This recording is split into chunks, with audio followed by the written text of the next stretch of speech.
जयंतीनिमित्त समसंस्था संकल्प अभियान हे भारतीय जनता पार्टीतर्फे करण्यात आलेल्या पत्रकार परिषदेला वाचून उपस्थित असलेले आपले मंत्री आदरणीय साहेब, आदरणीय डॉक्टरजी, डॉक्टर श्री किशोर कौशिके, आदरणीय आमदार अनुराधाताई चव्हाण, आदरणीय संजीव केंद्रेकर, राजूताई, राऊतजी आणि उपस्थित समोर उपस्थित असलेले पत्रकार परिषद, उद्या 7 ऑगस्ट रोजी या देशाचे महामंत्री दुष्यंत गौतम, भारतीय जनता पार्टी अनुसूचित जाती मोर्चाचे राष्ट्रीय अध्यक्ष लालसिंग आडी आणि भारतीय जनता पार्टीचे अध्यक्ष महाराष्ट्राचे आमदार रवींद्रनाथ चव्हाण उद्या छत्रपती संभाजीनगरमध्ये संत रविदास महाराज यांच्या 650व्या जयंतीच्या निमित्ताने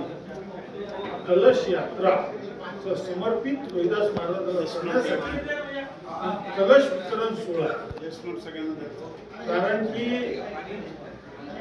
संत रविदास महाराजांचे जन्मस्थान असलेल्या काशीमधील गोवर्धनपूर इथून ही पवित्र माती या कलशात आली, तिचं वितरण जसं काशीमध्ये अख्ख्या देशात झालं तसं राज्याचं वितरण छत्रपती संभाजीनगरमधून होत आहे. आपल्या भूमीतून त्याचा मला गर्व आहे.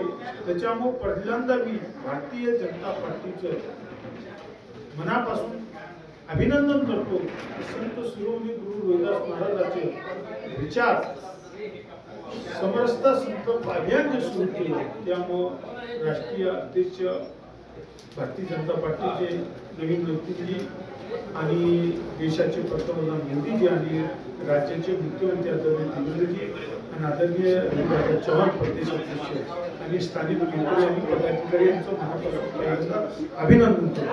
आता हे कलश वितरण सोहळ्याचं निमित्त एकच आहे की संत रविदास महाराजांनी जो विचार दिला समरसतेचा, तो विचार शेवटच्या घरापर्यंत पोहोचला पाहिजे.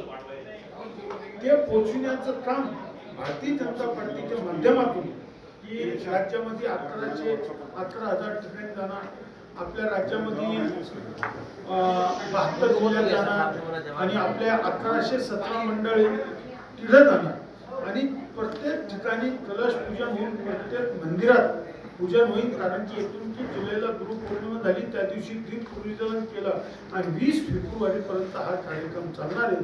त्याचं वितरण आपल्या छत्रपती संभाजीनगर शहरातून होतं याचा मला स्वार्थ अभिमान आहे. म्हणून मी मनापासून धन्यवाद देतो आणि ह्या वितरण सोहळ्याला आपण सर्वांनी उपस्थित राहावा अशी विनंती करतो. धन्यवाद. जय हिंद, जय महाराष्ट्र, जय